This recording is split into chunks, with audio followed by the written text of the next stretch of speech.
No. Ladies and gentlemen, the President of the United States.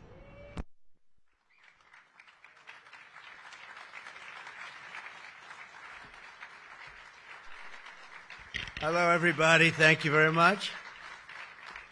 Thank you.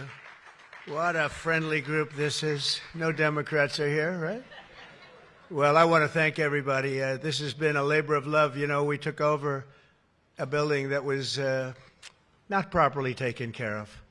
It just wasn't. It's a very special building, and we are taking care of it. This was grass, and when you have a news conference, and this was going on for many years, but everybody would just sink into the mud.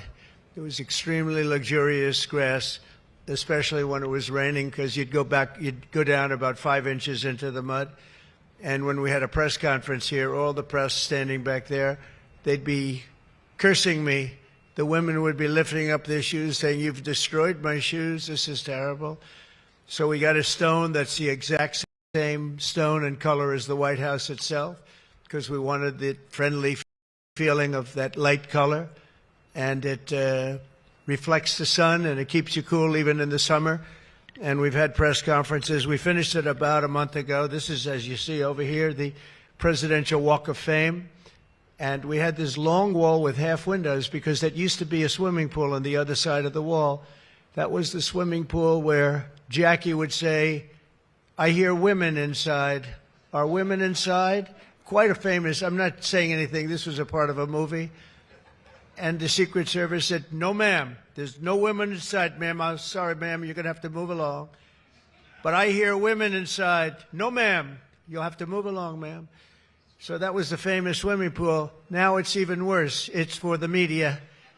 They covered the pool up. And now it's for the media. And I think we have a small representative group. I don't think they allowed the rest of them. I can't believe it. What happened? They're all on the other side of the wall. Can you believe it? Because this is supposed to be sort of a private event, and there is no such thing in politics as a private event. Lindsey, you learned that a long time ago, right? The great Lindsey Graham, doing fantastic. You're up 34 points, Lindsey. That's not bad, I'll tell you. That's not bad. So we did the Presidential Walk of Fame from the great George Washington all the way to, well, I think we have to rate him above me. So less than great, less than George. Somebody went up there, they say, "You're the third best president in the United States." This was on television, third best. And they said, "Who are the first two?" "George Washington and Abraham Lincoln." And I got extremely angry at this man. You know, you can't, it's going to be tough to beat, Mr. Senator. It's going to be, John, it's going to be very tough to beat Washington and Lincoln, but we're going to give it a try, right? Hey, they didn't put out 8 wars, 9 coming, all right? We put out 8 wars, and the 9th is coming, believe it or not.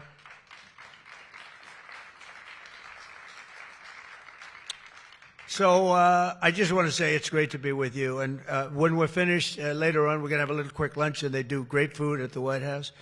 And this is used sometimes for evening, where we've had some incredible people for the evening, and some of the big foreign leaders have been coming. And most excitingly, on the other side, you see the fence and the wall. We're building a world-class ballroom. You know, for 150 years, they've wanted a ballroom here. We don't have a ballroom. We have a little cocktail area, but we don't have a ballroom. The East Room, it's called, is a very small cocktail area. It holds about 88 people if it's tight. And I said, if I do this again, I'm going to get a ballroom built, and we're putting up our own money with the government is paying for nothing. You probably hear the beautiful sound of construction to the back. You hear that sound? Oh, that's music to my ears. I love that sound. Other people don't like it. I love it, Josh. I think when I hear that sound, it reminds me of money.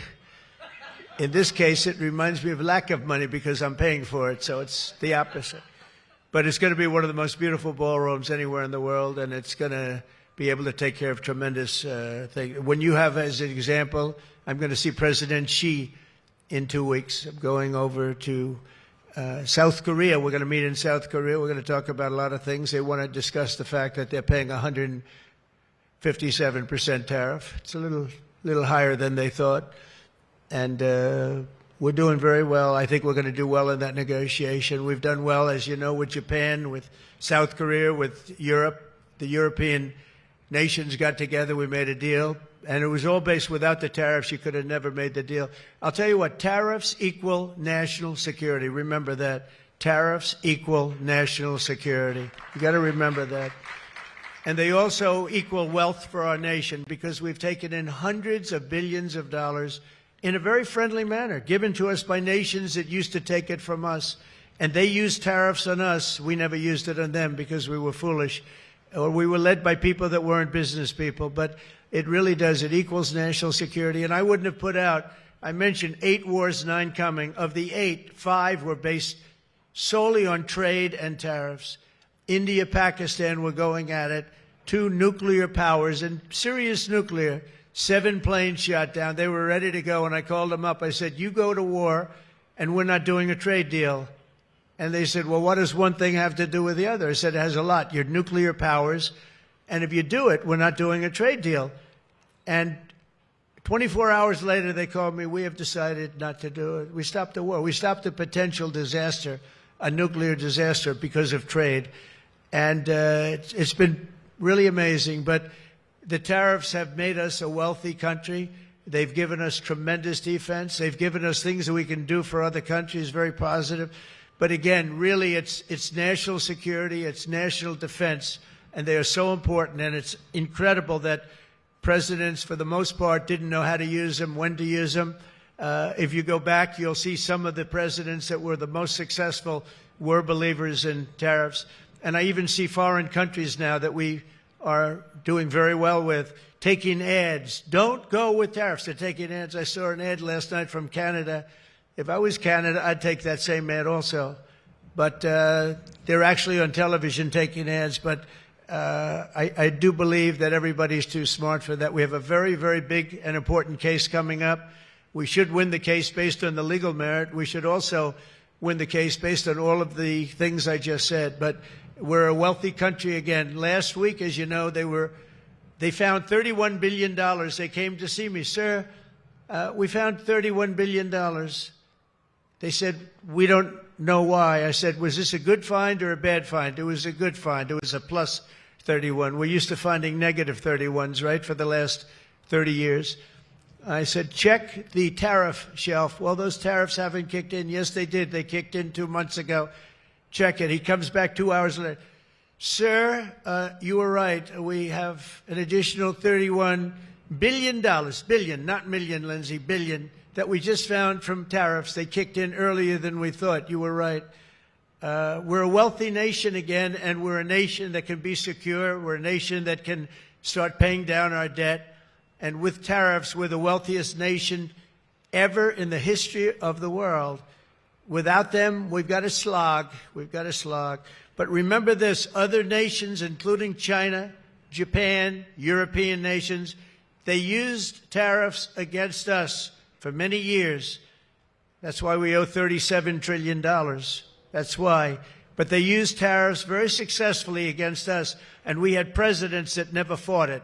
But now you have a president that does fight it. So I just want to welcome you to the incredible Rose Garden. It's just an incredible place. It was done. We did it, brought it back to health. It was in very bad shape, actually, and we brought it back to health. First Lady Melania did a fantastic job on it. The surrounds and everything. It's all brand new wiring. You know, underneath there's a lot of wire, a lot of things. Everything brand new, everything beautiful.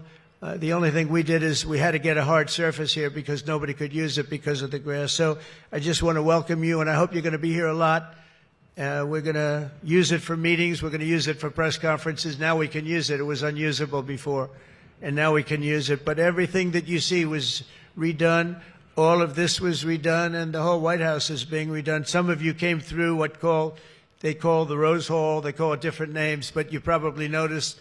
I don't know if you came through this door. Did you notice the white marble floor that was put there? That was made out of Home Depot tiles, about 1 foot by 1 foot. They were all broken, about 30 years old. And I replaced it with book-matched marble, paid for by your friend, President Trump. It's like It's amazing how people like it when you say you paid for it. When I say I paid for it, they say, oh, I love it. But it really, they did a beautiful job. They're great talents. They're very talented marble people I have. And they replaced it with beautiful Paradiso marble and statuary marble. And it's really, really beautiful. I want to thank the outstanding leadership team. And you really do have that. Majority Leader John Thune, who's been my friend. He really has done an amazing job. Thank you, John. Thank you. Done an amazing job. I didn't get to know John as well in the first term, and I've gotten to know him very well over the last 9 months, John, and you're doing a fantastic job. Thank you very much. Really great. Majority Whip John Barrasso, who's an outstanding man. Thank you, John. Thank you. Great guy, too. Conference Chair Tom Cotton. He loves that military. He loves the he loves the military. Policy Committee Chair Shelley Moore Capito. Shelley, thank you very much, Shelley. Vice Chair James Lankford. Very good. James, thank you. And you know, we have everybody but one person here. You know, everybody showed up. I figured you'd have like, I'd say 40 would have been a good number, right? We have everybody. We're just missing one person. You'll never guess who that is. Let me give you, he automatically votes no on everything. He thinks it's good politics. It's really not good politics. He's an automatic no. But I don't know. Look, if he wanted to come, I'd probably let him come, right? I'd let him come. Begrudgingly, but would let him come. And National Republican Senatorial Committee Chair, an unbelievable guy, Tim Scott. You know, Tim, I shouldn't say it because it's so, I don't know if it's good or bad. But Tim ran, and he was very effective and very good. But he was on the debate stage and everything else. He was good just because he's good. But he wasn't as good as they thought he was. And when he got out of the race, he endorsed me almost immediately. And I used him as a surrogate. And I wasn't sure if I should because, you know, sometimes I want a total lunatic to get up and fight for me. And Tim is a really good person. So I wasn't sure. And I put him on the stage, and he ripped the heart out of everybody. He was so brutal. He was so unbelievable. It turned out to be absolutely one of my best surrogates. And it includes a lot of you people that were here. You were all surrogates. But Tim ripped these people apart. And after watching 2 or 3 times, then I wanted him all the time. Right, Susie? I said, I want Tim Scott, get up there. But he was so good. And I said to him, Tim, when you fought for yourself, you were much different. When you fought for me, you were a tiger. You were like unstoppable. You were, really was. You all saw that. What's the difference? He said, I've never liked selling myself, and I love selling somebody that I really do believe in. I really believe in you, and I just felt that way. And it was so nice the way he expressed it. And I want to tell you, you are a champion. You are a winner, and congratulations. Thank you very much. I never love telling that story because I'm not sure if it's a good or a bad story, but I'm telling you, you are an amazing guy, and you fought for me so hard, and I really appreciate it. You got to be my #1 choice, Tim. So something happened. I appreciate it. And you're doing great doing what you're doing right now. I also want to thank the entire Senate Republican Conference for your tremendous work on confirmations. Boy, did we have a couple of weeks, huh? We had some, I signed like 150 of them, and I didn't use an auto pen, by the way. I signed. You know, when you're signing these important, like a general getting approved from 3-star to 4-star and all of these different things and big confirmations and, you know, big stuff, you really have an obligation to actually sign it, I think. You probably noticed right there, number 46 we put up, right? We put up a little bit of an auto pen. We have 46. We have 45. We have 47. It's very interesting. Yeah, 46 is an auto pen. It's up there. It stays up there. People like it. It's probably going to stay up there for a long time. It's true. And I know you're looking into that. And by the way, the auto pen person said he never spoke to Biden. He worked the auto pen. You're not allowed to do that. So if you're looking at anything, just remember it. And remember, they treated us very badly. They treated us very, very badly. So I think you're allowed to just report the truth, including the confirming of my cabinet much faster than first time. I mean, we went so fast, and I give John Thune and all of you credit for that. It was amazing. All of a sudden, I was calling John, I've got to get him approved. Come on, John, because I was getting like one every 2 weeks. And I have people, they left their job and they left everything, and it looked like they were. All of a sudden, it was like an avalanche. They walked in, James and James, my double James, I call them. They walk in and they had like so many of them. I said, you got to be kidding. Is this like, are you for real, right, James? John Thune did his job, and you got them all done, and you have all those people out there working now, and instead of being very upset with the fact that we couldn't get them approved quickly. So I really appreciate it. You used a method that I wish you could use on U.S. attorneys. I have 10 U.S. attorneys who are phenomenal, a Harvard, a Yale, a this, a that, all top. And the problem is they're not going to ever be confirmed, I guess. I put them in. They'll be there for 3 or 4 months, whatever, and then they have to leave.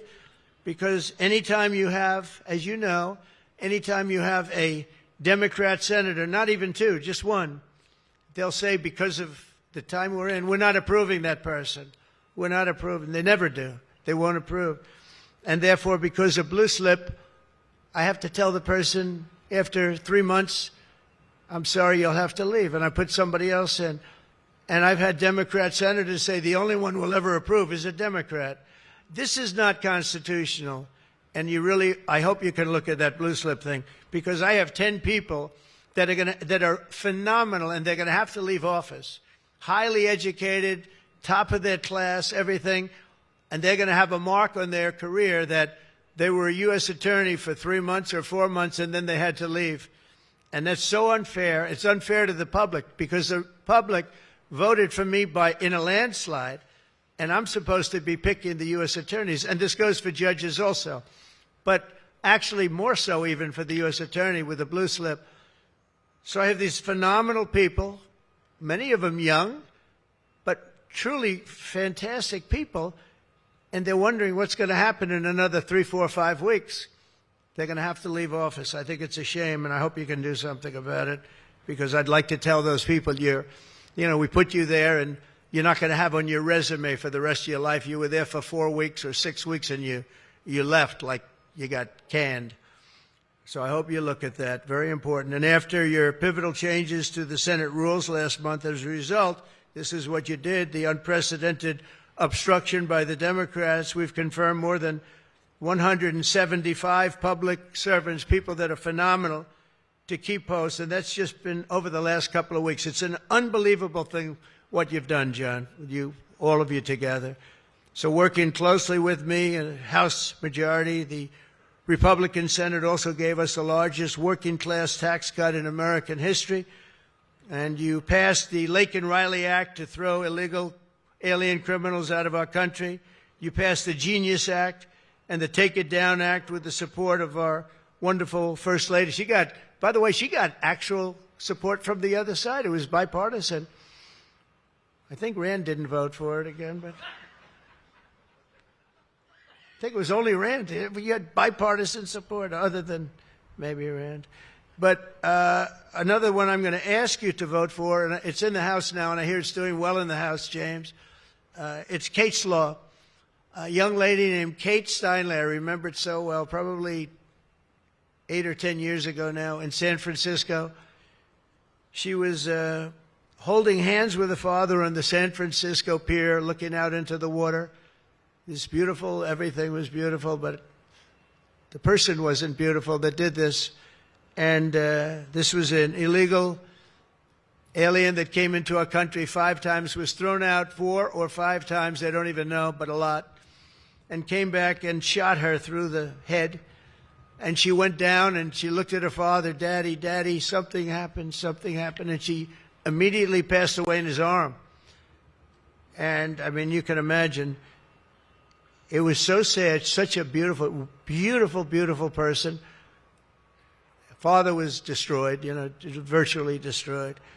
And they they wanted to pass what they call Kate's Law, and it's now again in Congress, and I hear we're going to get it passed in Congress, and when it gets up to the Senate, I hope you guys can pass it. And basically, very simply, it says that if you're an illegal alien and you come in and you get thrown out, if you come back and get caught, you have to spend 10 years in jail. Very simple. Very simple. If they would have had that, Kate Steinle would be alive today. That was a big event at the time. If you remember Bill O'Reilly, for those of you that like Bill, I think I like Bill, but he was the one, he devoted his life to that law, trying to get it passed. I think it's time that we pass it so that if you get taken out of the country and you come back illegally, knowing that this law is in existence, you go to jail for a 10-year period, and it's going to keep the repeat offenders from coming in. It's going to really keep them from coming in. Senate Republicans have already voted 11 times to get our government back and open for business. We have record business. We're going to be, I think, by the time I hit month number 12, I think we're going to have $20 trillion of investment. We're over 17 right now. As an example, President Biden had less than $1 trillion for 4 years. We're going to have $20 trillion in less than 12 months, and we're over 17 trillion right now. So it's the largest amount in our country by far, by many times. That's in our country. But here's the one. It's the largest amount in the history of the world. There's never been a country that's had anywhere near 17, or it will be 20, and it's going up fast.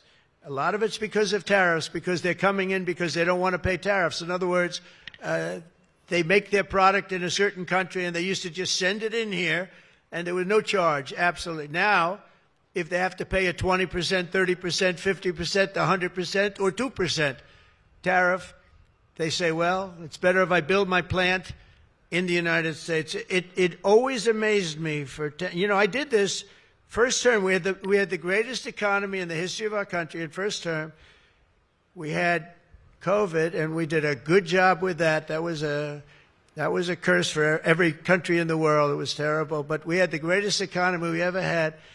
But if you remember, I started the tariffs, but I held it off because it wouldn't have exactly been good at the time to tell France, you know what they were going through, you know what Spain was going through and Italy was going through, that, by the way, we're going to charge you tariffs. But I had started the process. We were going, the country was doing good, and I took in hundreds of billions of dollars from China. I put the full tariffs on China. Biden left the tariffs because he couldn't. It was too much money, but they gave so many exceptions that they were essentially meaningless. In other words, here's the tariffs, but you don't have to pay if you look at somebody the wrong way. You don't have to pay. So they didn't pay very much. But with me, they were paying hundreds of billions of dollars. And again, I have a great relationship with President Xi. I expect to be able to make a good deal with him, and I want him to make a good deal for China, but it's got to be fair. For years, they were making $500, $600, $700 billion. $700 billion, and we'd be making nothing. It was a one-sided, we built their military. We built China's military with the money that we lost for so many years getting ripped off. So now we're going to have a fair deal, and I think we're going to have a very successful meeting. Certainly there are a lot of people that are waiting for it. Maybe it won't happen. Maybe it won't happen. Things can happen where, for instance, maybe somebody will say, I don't want to meet, it's too nasty. But it's really not nasty, it's just business, and we're going to do a good job representing you people and representing the people of our country. Unfortunately, in a craven and pointless act of partisan spite, Chuck Schumer, who I've known for a long time, and the radical left Democrats are holding the entire federal government hostage to appease the extremists in their party. And they are extreme. I mean, I've never seen anything like it. They're extreme, and you know what? We had a landslide election. We won the popular vote by a lot. We won the swing states, all 7. Remember, they said, if Trump could get 3 swing states, he'd be. And, well, I didn't get 3. I got 7. We got all 7 by a lot, by record numbers. We won the Electoral College, 312 votes. They said, it's very hard for a Republican. It's harder for a Republican, although now I think we've swapped it. I think it's now harder for a Democrat, because if you see what we've done with the Hispanics, with the black workers and black men, and recently a poll came out with black men and women were doing so well. You know, they want security. They don't want to have their city destroyed. Women in Chicago, beautiful black women walking around with red MAGA hats because they don't want to be mugged and shot and everything else. And then you see a Democrat get up and tell you how safe it is in Chicago. Do you know they've had, in a fairly short period of time, 4,000 murders? This is over a short period of time, 4,000 murders. And they had a holiday where they had 28 people killed and almost 100 shot. And then you listen to this guy, Pritzker. I've known the family for a long time. They threw him out because he was no good, and he became governor. He's got money through the family. He's got money through the family. But they threw him out. He became governor. I said, I wonder how he's going to do. It's a crime palace. It's a shame. And you know what we did in D.C. is unbelievable. You people, you can walk down the middle of the street, Mr. Senator. You can walk down. You can have your wife meet you at the restaurant, and she's not going to be accosted, shot, beat up, raped. It's unbelievable how bad it was. It was one of the worst in the country, and now it's stone cold. I don't say the word perfect, but it's pretty damn close. And, you know, they would average more than a murder a week in Washington, D.C. This is just before we got here, a murder a week. Think of that. The capital of, in my opinion, the capital of the world. They come from Iowa. They come from Indiana. They come from Florida. You call up the parents. I'm sorry, sir, your son has been shot and killed. We have no crime here now. We have no crime. And the National Guard has been unbelievable, the job. Unbelievable. And you know, it also looks better. I do a tour. I hop in that beast. I feel very safe in the beast. The windows are this thick. But I hop in the beast and I tell the Secret Service, let's drive around town. I used to do that myself. I could drive myself around. I actually like that better. But now I don't think it's a good idea. But we drive around in the streets. The place is looking much, the grass is good, the fences are down, there's no tents, there's no anything. We are looking like it's just a whole new look. And the most important thing, there's no crime. And we're going to fix the roads. We have great pavers. We're going to fix the medians in between the roads, which are half of them are falling down. We're going to take some of the tiles off the bridges, the tunnels that you have. They've been up for 40 years. They're rotted. And we'll put up brand new, gorgeous white tiles like it's supposed to be. But this place is looking really good. And we haven't even started the real fixing up of the town. We're getting rid of the graffiti. You notice there's almost no graffiti anymore. A lot of that beautiful statuary marble had red graffiti all over it, had bad signs up, and it stopped. We've taken out 1,700 career criminals and people that came in through an open border. They came in through Biden's open border. And we've taken them out. The thing having to do with all of the elements in the great, big, beautiful bill, I'll tell you, it's amazing what we've done. $200 billion in costs for medical. What we've done, $50 billion for rural hospitals. And remember, no tax on tips, no tax on Social Security, no tax on... Think of all of these things that we've done. This is the biggest, this is the greatest bill. Social Security, no tax on overtime. But no tax on tips. I got that from a waitress in Nevada. I was making a speech, and I'm at one of my restaurants in the hotel I own there, and I say, how are you doing? Well, sir, it's terrible. They're taxing my tips. They're going, I wouldn't have even thought that. And I looked at it, and she said to me, sir, there should be no tax on tips. I said, say it one time more. No tax on tips. I walked outside to the press. I said, there will be no tax on tips. She was right. And we won that state by a lot. That's not a state that we win by that much, David, but we won it by a lot. So it was pretty good. But that bill is chock full of so many different things. So it was the biggest bill. I'm actually saying this to the fake news so that they maybe print it, but maybe not, because you people know. It was the biggest bill ever passed in Congress. And what we did was a little risky. We put everything into the bill, John, right? And some people were against it. They said, no, you got to do small bites. and we gave it a shot, and we got it passed. I got a call from John. He said, it was 3 o'clock in the morning. Sir, we have 4 hard no's. Could you please call him? I said, what time is it, John? It's 4 o'clock in the morning, sir. So I call up. One of you is sitting right here.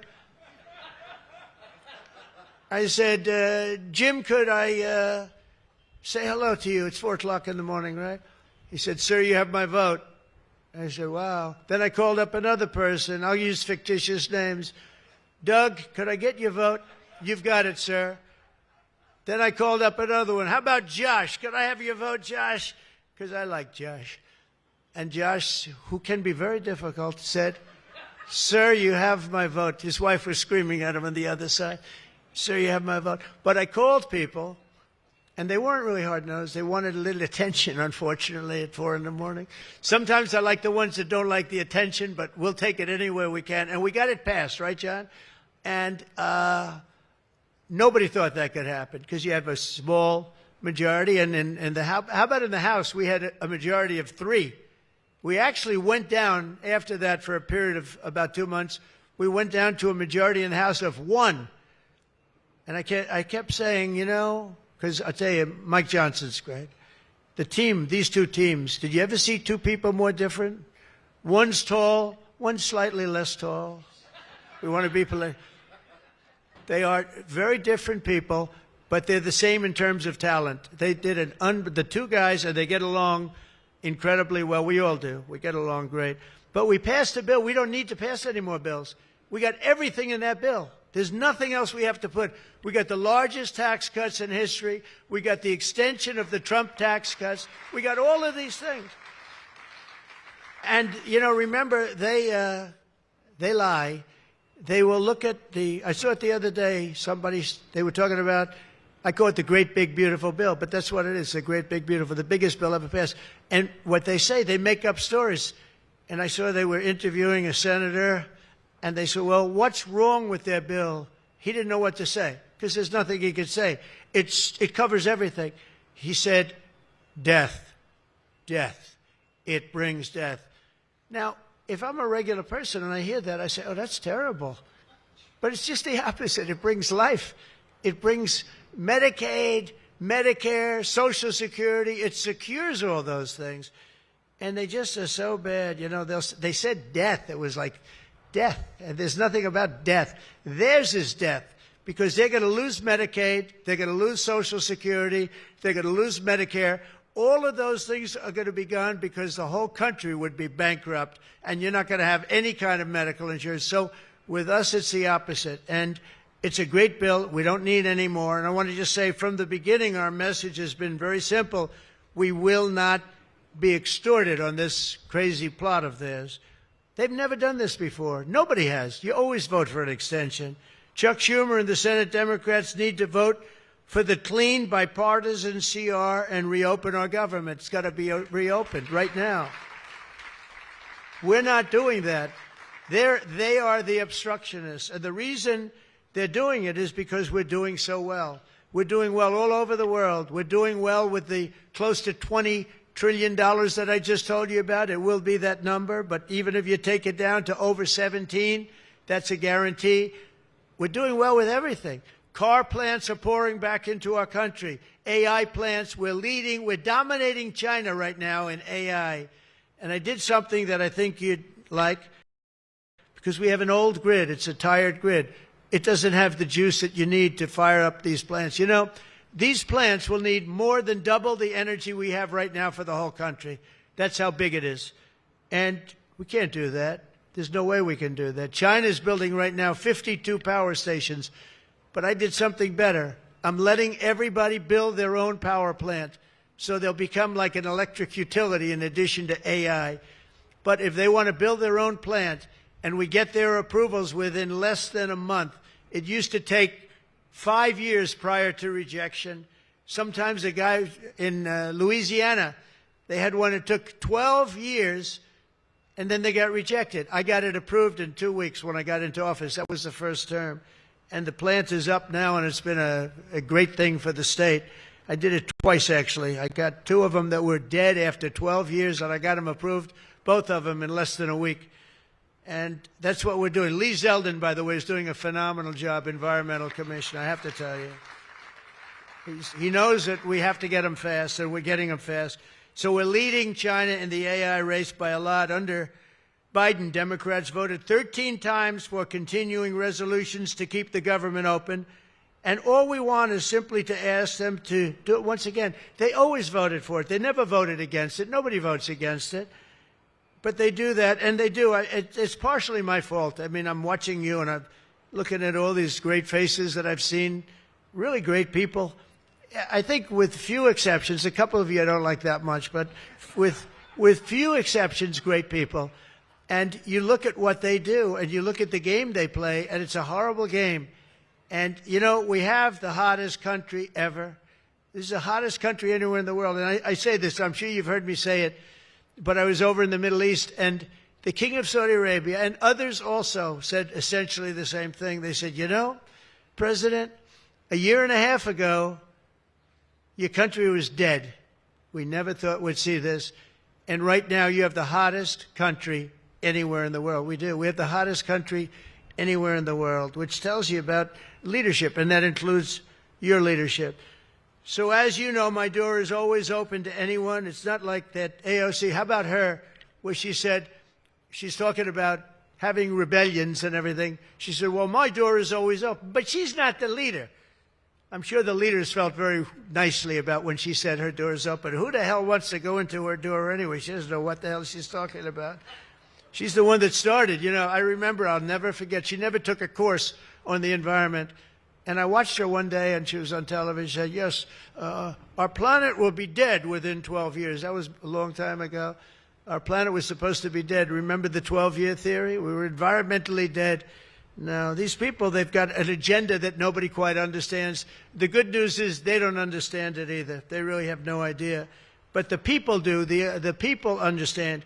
We're giving you the biggest tax cuts in history. All of these things, it all adds up that we should do fantastically well in the midterm. The only thing wrong with the midterms is that statistically, when you look, a president gets elected, and for some reason, and nobody, even the great John Thune, cannot explain to me, for some reason, even if he's a reasonably good president, and we've had success like nobody, but for some reason, you lose the midterms. I don't know why. I mean, the odds are tremendously against, like 92% or something. It doesn't make sense. If you have a great presidency, it only makes sense that you win the midterm. So there should be no reason for it. Somebody's going to explain there might be some dark, deep psychological reason where they want to vote the opposite way. I don't know what it is, but we have to win the midterms. Otherwise, all of the things that we've done, so many of them are going to be taken away by the radical left lunatics. I mean, we're going to end up with a communist mayor in New York. Can you believe it? A communist. Remember, I would always say, we will not have a socialist elected in our country. Remember, I'd say that all the time. And I was right. We skipped socialists. We got a communist elected. So I didn't tell a lie. I didn't tell a lie. I was right. We'll have a communist, not a socialist. But we've already seen the impacts of the dangerous game that they're playing. Democrats are causing delays in our air traffic control system. So important. We wouldn't have had, you know, this Pete Buttigieg. He spent billions of dollars on fixing the air traffic control that used copper wire going into glass wire. Any union electrician here or any non-union electrician would say you can't hook copper into glass. It doesn't work. They spent billions of dollars. They turned on the system, and it was stone cold blank. We're getting a brand new system. We have bids out now. We have 3 great companies bidding. And I want one bid. Sean Duffy's doing terrifically. I want one bid. I want just bid, and they're responsible for everything. Not where they had like 1,000 contractors. Every contractor, they're all running around. In the end, if one of them does a bad job, we want to be able to blame somebody, and it's going to be one of the very big companies because there's a lot of interest in it. So the air traffic control system is going to be rebuilt. Over 1 million federal workers right now, as you know, are going unpaid. That's the Democrats' fault. And children, tourists, unable to visit the museums in Washington, D.C., that we now have beautiful, safe streets, but we don't have the museums open. We should probably just open them. but we are doing things that nobody's ever done, nobody's ever seen. So all of this and the pain that the Democrats have caused during this reckless and completely unnecessary affair, and you could call it the Schumer shutdown or the Democrat shutdown, you can call it whatever you want. And I will say this, that we have Darth Vader. You know Darth Vader, right? Darth Vader is a man who, I think he's sitting right. Is that Darth? Stand up, please, Darth Vader. Stand up. Does everybody know? They call him Darth Vader. I call him a fine man. But he's cutting Democrat priorities, and they're never going to get him back. And they've caused us, and they've really allowed us to do it. And by the way, thank you. You're doing a great job, I have to tell you. So really a great job. Because many of the things that they're cutting, like the New York project, $20 billion we're cutting it, they're not going to get it back. I mean, they're not going to get a lot of things back. They may not get it back. Maybe we'll talk to them about it. But they're losing all the things that they wanted. But many of the things that they wanted are things that we don't want, things that are just so bad for our country. And we're cutting those things out. So while they thought they were doing maybe bad, maybe indirectly they're doing good. The cynical comment that they've made all over the place, and all of their cynical remarks proves beyond all doubt that Schumer is a calculating political partisan. But we knew that. But he's somebody that's in deep trouble. He's losing in all of the polls. He's even losing to AOC +3. Remember +3? What happened to the +3? Are they still around? I had one. I met when I was at the United Nations, I met the president of Somalia. And I said, I have somebody I'd like to give back to you. He said, no, thanks. We don't want her. He didn't want anything to do with her. But today I'm calling on every Senate Democrat to stop the madness, to let our country get back. In the greatest moment in the history of our country, in terms of wealth, in terms of job creation, and in terms of investment coming in, these guys go on strike. It's really a shame. So I'm asking them to be smart. It's not working. They're getting killed in the polls. The public understands what they're doing. They're doing the wrong thing. And with that, I just want to say welcome to the White House. When we're finished, they do a great job. When they're finished, we're going to all come in. It'll be a little crowded, but that's okay. Into the Oval Office, we'll talk a little bit, couple of minutes. Got some interesting things. And I think I'd like to have, if I could, John come up and say a few words, and we can close it out. And by the way, this is an open mic. It's open to the world. I think they can hear me out on the street. If anybody wants to come up and say after John, say it. We're all friends, and you can speak your heart out. But we've got to get our government open, and the Democrats are trying to keep it closed. Thank you. John, please. Thank you, man. Thank you, sir. Well, Mr. President, thank you for having us. This is the 4th week of the Democrat shutdown, but we are all here today because your Republican team in the Senate is unified. This is now the longest full shutdown in history, but everybody here has voted now 11 different times to open up the government, and we are going to keep voting to open up the government, and eventually the Democrats, hopefully sooner or later, are going to come around. But Mr. President, your agenda is the right one for this country. This is your team. We are your partners in achieving and implementing the agenda that you campaigned on and the American people voted for. And you just mentioned it has been a series of promises made and promises kept, whether it's national security, whether it's the border, whether it's the economy, taxes, regulations, energy, Trump newborn accounts, school choice. You look at what we've accomplished so far. It is a remarkable, remarkable team and a record of accomplishment that can't be matched. And I would argue, at least in my time here, but perhaps in all of history. So thank you for your leadership, and we will continue to be good partners and work with you to get the work done for the American people. And let's hope that the Democrats get wise and, starting perhaps even today, vote to reopen the government so we can get back to work for the American people. Mr. President, thank you for having us at your home. You have beautiful homes, and thank you for everything you're doing to make this such a beautiful place. This is America's house. We're delighted to be here. Thank you.